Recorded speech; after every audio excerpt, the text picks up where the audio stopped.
स्वामी प्रसाद मौर्य के एक के बाद एक हिंदू धर्म को लेकर दिए जा रहे बयान से सभी पार्टी कार्यकर्ता सपा के आहत थे और उन्होंने अखिलेश यादव से मांग भी रखी थी कि स्वामी प्रसाद मौर्य की इन बयानबाजियों पर रोक लगाई जानी चाहिए।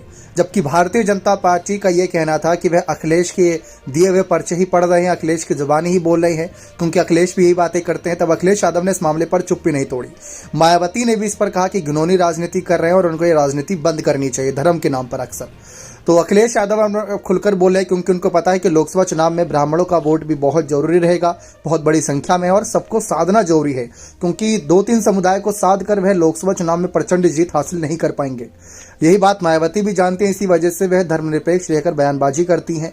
लेकिन स्वामी प्रसाद मौर्य की बयानबाजी कह सकते हैं कि पानी सर से ऊपर चला गया। इसके बाद अखिलेश यादव ने कहा कि इस पर अंकुश लगाया जाना चाहिए, धर्म को लेकर कोई बात होनी ही नहीं चाहिए। देश में पहले से इतने मुद्दे हैं, उन मुद्दों पर बात होनी चाहिए।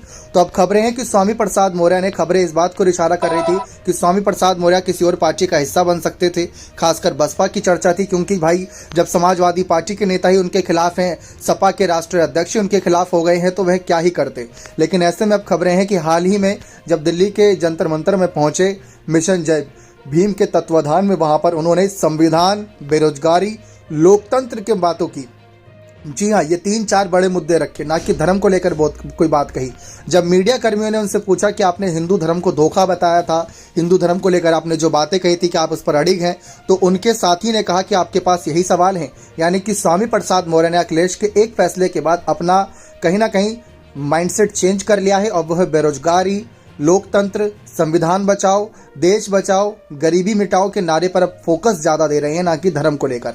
और ऐसे में यह बात अच्छी है समाजवादी पार्टी कार्यकर्ताओं के लिए, क्योंकि जिसने खेल बिगाड़ा है वही खेल सुधारेगा, वही डैमेज कंट्रोल करेगा। तो ऐसे में आपको क्या लगता है कि क्या यह स्वामी प्रसाद मौर्य का फैसला सही है कि वह अपने बयानबाजी साइडलाइन अपने चेंज कर रहे हैं? क्योंकि धर्म को लेकर जो बयान दे रहे थे उससे सुर्खियों में थे। अगर आज देखा जाए तो आज उन्होंने लोकतंत्र, गरीबी, संविधान बचाओ, देश बचाओ के नारे दिए, तो उस पर मीडिया ने कोई सवाल नहीं खड़ा किया। लेकिन अगर धर्म को लेकर कोई बात कह देते तो मीडिया उसकी सुर्खियां बनाती थी। अपनी राय कमेंट सेक्शन में जरूर रखिएगा। बहुत बहुत धन्यवाद।